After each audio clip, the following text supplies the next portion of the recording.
Welcome to Democracy Now!, democracynow.org, the War and Peace Report. I'm Amy Goodman. In more than 30 U.S. cities, workers and students walked out of school or off the job Monday with their hands raised to protest the police shooting of unarmed black teenager Michael Brown. In Washington, D.C., protesters staged a die-in at the Justice Department in Cambridge, Massachusetts. Dozens laid down in a major intersection in Harvard Square. President Obama, meanwhile, issued his first major policy response announcing a community policing initiative. The sense that in a country where one of our basic principles, perhaps the most important principle, is equality under the law, that too many individuals, particularly young people of color, do not feel as if they are being treated fairly. And as I said last week, when any part of the American family does not feel like it is being treated fairly,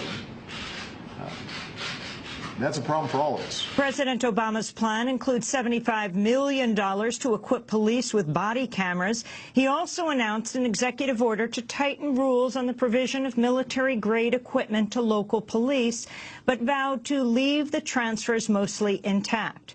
Attorney General Eric Holder also announced steps to curb racial profiling. He was speaking in Atlanta. We'll have more on the protests and the Obama administration's response after headlines. St. Louis County Police say an official with the St. Louis Rams football team has apologized after players raised their arms in the air before a game in a gesture of solidarity with Mike Brown. But Rams Executive Vice President Kevin Demoff told the St. Louis Post-Dispatch he did not apologize, but merely told police he, quote, regretted any offense their officers may have taken. The Lebanese army has detained the wife and child of Abu Bakr al-Baghdadi, leader of the militant group Islamic State, which has claimed swaths of Iraq and Syria. The news comes as the United States has continued airstrikes against the group, with at least 55 since Friday. Meanwhile, a U.S. fighter pilot has died in a non-combat crash, reportedly in Jordan. The United Nations World Food Program has suspended aid to 1.7 million Syrian refugees due to budget shortfalls after donor nations have failed to deliver on their pledges. The UN agency said the move could be, quote, disastrous for Syrians in countries like Lebanon and Turkey. In northern Kenya, Somali militants from the group al-Shabaab have killed 36 non-Muslim workers at a quarry near the town of Mandera. Last week, the group killed 28 people in an attack on a bus in the same area. The World Health Organization says Liberia and Guinea have met a goal to treat 70% of patients suffering from Ebola, while Sierra Leone has not. The agency warned it may not reach a year-end goal to isolate and care for all patients, but Anthony Bambury, head of the UN Ebola Response Mission, cited progress. Global response to the Ebola crisis has succeeded in turning this crisis around. Where we were 60 days ago compared to where we are now, we have been, and by we, I'm talking about all the actors involved in the response, extremely successful in getting this crisis under control. We're far away from being out of the woods, but there has been remarkable results achieved in the past 60 days. Russian President Vladimir Putin has scrapped plans for a major gas pipeline to Europe amidst tensions over Russia's role in Ukraine. After the European Union opposed the pipeline, Putin announced the gas would instead flow to Turkey. In West Virginia, a man suspected of killing 4 people in a shooting spree has been found dead of an apparent self-inflicted gunshot wound. Police say Jody Lee Hunt was suspected in 3 shootings. One of the people he killed had filed a domestic violence case against him. In Austin, Texas, police say a man who opened fire on government buildings and tried to burn the Mexican consulate was a, quote, American terrorist with ties to a Christian hate group. Police say Larry McWilliams had expressed frustration over immigrants receiving aid while he couldn't find a job.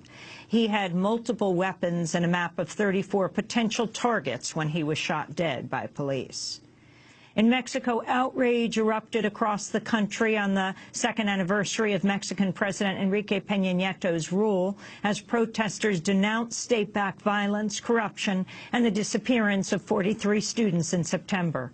Over the weekend, 11 protesters held in maximum security prisons after an earlier protest were released following an international outcry.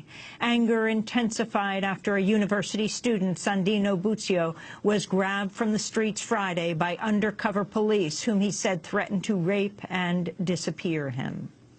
In Colombia, FARC rebels have released a general and 2 other hostages captured last month. General Ruben Dario Elzate resigned shortly after his release, saying he should have taken more precautions. His kidnapping prompted Colombian President Juan Manuel Santos to suspend peace talks aimed at ending the 50-year conflict with the FARC. Bahraini human rights activist Mariam Al-Khawaja has been sentenced to a year in prison in absentia for what she says are false charges of assaulting police. That means Al-Khawaja would face prison if she returns to Bahrain, where her father, human rights activist Abdulhadi Al-Khawaja, is serving a life term. Bahrain is a key U.S. ally, home to the Navy's Fifth Fleet. Comedian Bill Cosby has resigned from the Board of Trustees of Temple University amidst mounting claims he drugged and sexually assaulted women over a period of 40 years. Other institutions, including Cosby's alma mater, University of Massachusetts Amherst, have cut ties with Cosby as the number of his alleged victims has hit 20. The president of the University of Virginia canceled a speaking event in D.C. on Monday to deliver a speech at the University of Virginia outlining steps to address sexual assault. An article in Rolling Stone magazine about a gang rape by fraternity members revealed a pattern of rape and impunity and sparked protests on campus. President Teresa Sullivan has outlined steps including increased policing and an added trauma counselor. In Stockholm, Sweden, the Right Livelihood Award, known as the Alternative Nobel Prize, has been awarded to 5 people, including NSA whistleblower Edward Snowden. Snowden accepted by video link from Russia. All the prices we paid, all the sacrifices we made, I believe we would do again. I know I would do again. Because it was never about me. This was more about he or she. This is about us. This is about our rights. This is about the kind of societies that we want to live in, the kind of government that we want to have.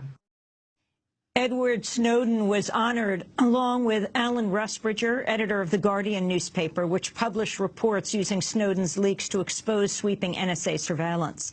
The other Right Livelihood honorees were Pakistani human rights activist Asma Jahangir, Basil Fernando of the Asian Human Rights Commission in Hong Kong, and U.S. environmentalist Bill McKibben, founder of 350.org and a leading voice against climate change. And those are some of the headlines. This last headline, tonight marks the 30th anniversary of the Bhopal disaster, the worst industrial tragedy in history. Campaigners say more than 20,000 people died as a result of toxic gas that leaked from the Union Carbide pesticide factory, while 500,000 more were poisoned.